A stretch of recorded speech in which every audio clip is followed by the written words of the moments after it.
celebrity events with him. Decent golfer, I hear. Yeah, I bet he hits the ball a long ways. Let's find out. Joining us now, he had 355 homers over 15 years in the majors with the Brewers, Padres, Reds, Rays, and Rockies, a four-time All-Star, and participating this weekend in the Gold Rush Classic at Rancho Murrieta. That's an event that raises money for Jordan's Guardian Angels, First Tee of Sacramento, Lawrence Golf Foundation, other important children's charities in the area. The great Greg Vaughn with us. Vaughnie, Kyle Draper says you're a pretty good golfer. How you hitting it these days? Hey, you know what? I used to be pretty good. I've had 2 reverse shoulder replacements in the last 8 months, so not too much golf lately. Wow. Oh, man. Greg, what's up, man? Kyle Draper, glad to have you on.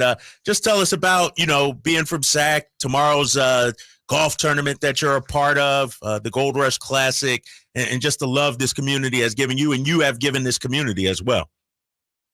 Hey, Kyle, I appreciate that. John Jacobs, he does a great job, and, he's bringing in a ton of guys to come out here and, make our community better, raise money for different, foundations. And, I'm just trying to do my part. Everyone, especially coming from here, we all have to support each other. That's just how it is. Greg Vaughn with us. He's going to be participating in the Gold Rush Classic. That's coming up this weekend, Rancho Murrieta. Vaughnie, do you like the things baseball has done the last couple of years to, they're intended to speed up the game? Are you down with these rules? Well, I like the clock. That's about it. Everything else, it is what it is. I believe, baseball is history. I mean, I think some of it offsets or overshadows some of the stuff that's not so good about the game. But, as long as fans are happy and they're putting people in the seats and kids, little kids still want to play this, wonderful game, I'm all for it. I like the clock because, those games and bad baseball, it was tough to watch. But now, it's gotten a lot better. I mean, it's exciting. Half the league goes to the playoffs now, so that's a good thing, I guess. So it's, I was looking at the standings last week, and there's so many teams that are still in it, but, just with 35, 36 games left. Yeah.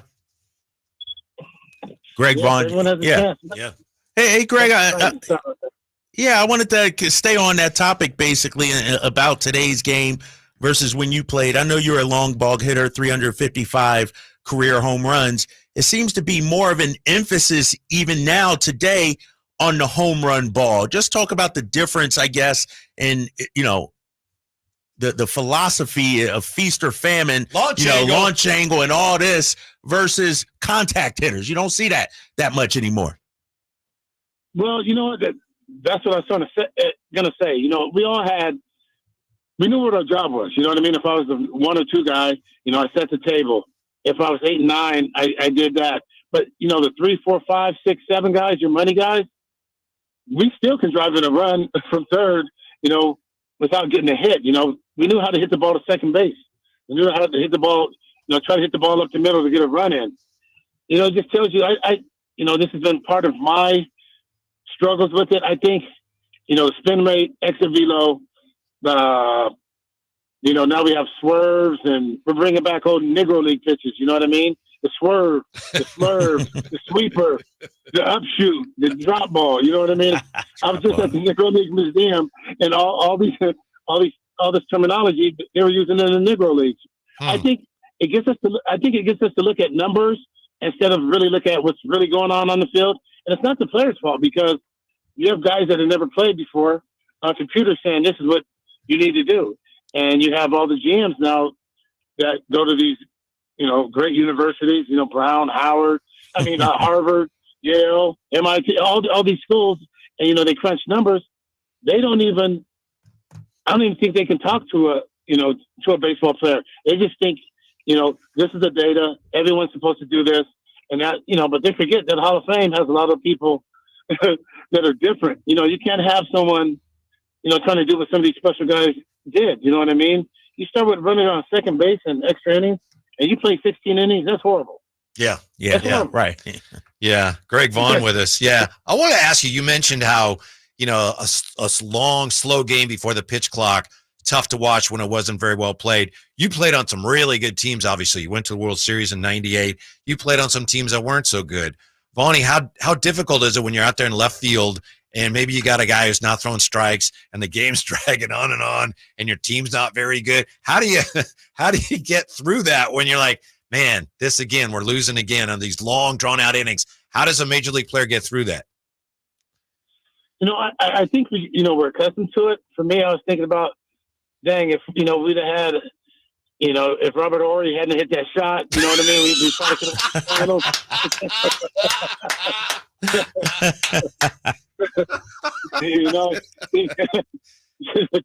thinking about the Kings, the River Cats.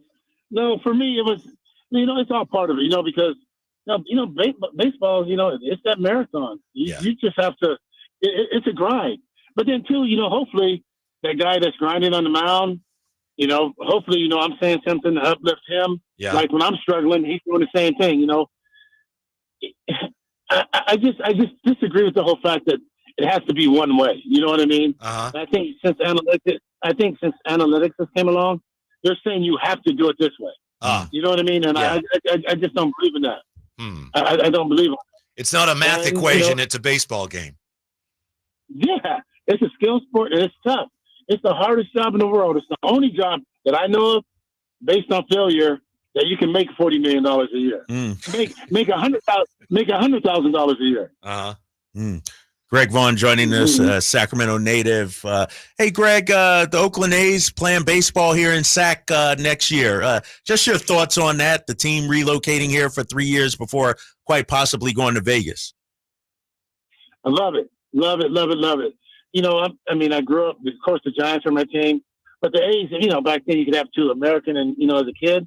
Yeah. So the A's were my team. But it's just sad that the city of Oakland's going to lose them. But hopefully it can be our game. Hopefully, we can, we'll come out and support them, and we'll see what happens. But I think it's good for the city of Sacramento. Maybe just to help Sacramento grow a little bit. They want to have All-Star games and do all this other stuff. We have to get caught up with Cincinnati, Milwaukee's, and Kansas City's, and we're the capital of California. Mm-hmm. Greg Vaughn with us. I know you mentioned you were a Giants fan. One of the hardest hit balls I've ever seen. I know I've told you this before. You were pinch hitting 1998. You guys were playing the Giants, and Boch gave the regulars a day off, and you came in to pinch hit in the 8th or 9th against Rob Nen, and you turned on his first pitch and drove it down the line. It was foul, but I mean, you can imagine that fastball to pull that, how hard you had to hit it. I don't know if I've ever seen a ball hit that hard. But I'm wondering, for you, all the years you played, who was the toughest pitcher to hit, the most uncomfortable at bat for you? Uncomfortable? It was. Like I said, I faced a young Brett Saberhagen. Oh, he was a little bit older than me. Yeah. But he was guilty. But you're talking stuff-wise, I think anytime you're struggling, man, it didn't matter if my grandmother was out there, my first grade teacher was out there. Struggle is a struggle. Uncomfortable, I have to say Nolan Ryan, man, because you already knew. Can't do anything. He tipped his hat. He signed all your autographs before the game. And, the first two pitches are going to be at your neck. What are you going to do? You know what I mean? Man, that's great stuff. Hey, Greg, speaking of the pitchers, whether it's Nolan Ryan, Smoke, Dave Stewart, Roger Clemens, talk about the intimidation factor that certain pitchers had. And you see it a little bit today, maybe not as much. Just the amount of intimidation that pitchers would try to do against you when you're at the plate. Can't do it anymore. Yeah, you can't, right? You can't throw inside, really. Go ahead, Greg. Well, I just don't think they throw. I don't think they pitch so much now. You have your few guys. I think they're taught to throw as hard as you can if you're a starter and you're going to face the lineup maybe twice, but you will not face it 3 times. And so I don't even know about pitching inside. After 3 innings, you could be winning 5-0. You're coming out. Yeah. 4 innings, you're coming out. Yesterday I was watching the A's and Tampa game. That was unique. Both pitchers gave up 1 run until the 8th inning. Wow. You know what I mean? Yeah. So, 1 hit, one hit or something like that. It was crazy. Mm-hmm. But it's you already knew. You knew who sort of the jackass was, you know what I mean? Excuse my language. You knew he was going to try to intimidate you, but that was part of his, what he was trying to do on the mound is to get you out. He was trying to get you out, but by intimidating you, not making you feel comfortable. Everyone said Randy Johnson. It wasn't hard for me because Randy was left-handed. And I know, some guys, like I said, man, Nolan Ryan and all that, you're going to have to pack a lunch. You know what I mean? You're going to have to pack a lunch. Yeah. And then you got Oil Can and some guys like that just didn't care. You know what I mean? So they just didn't care. Dwight Gooden hit me. Sheffield's my best friend. Dwight Gooden hit me so hard one time. I looked on the other side of my body to see if it came out. And he goes, "My bad, G. My bad."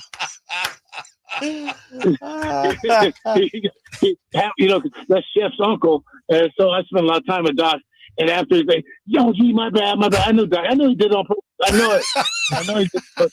Where did he hit you? In the ribs. And I thought it went through my body. Oh man. Yeah, that was.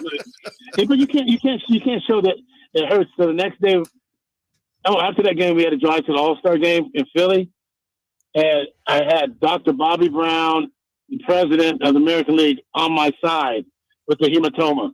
You can see it just like a baseball. Oh wow. Wow. Hey, Greg, before we let you go, we're talking about DeMarcus Cousins, and we got a thing coming up. We're picking the 40 best Kings of the last 40 years. We should have Greg Vaughn on our panel. How high would you rank him? All-time Sacramento Kings, DeMarcus Cousins. How high do you think? Would he be top 5 on your list? Would he be higher than that, maybe, as far as the best Sacramento King? Sacramento, not all-time Sacramento. Correct. Yeah, he's definitely in the top 5. Mm-hmm. In my book. I mean, you think about it. What would you say, Webb? Well, you got Mitch, you got The Rock, Webb. I mean, you got some. That those teams that are going to the playoffs, man. Those are some great teams. DeMarcus is in that top 5 for me. Yeah, yeah.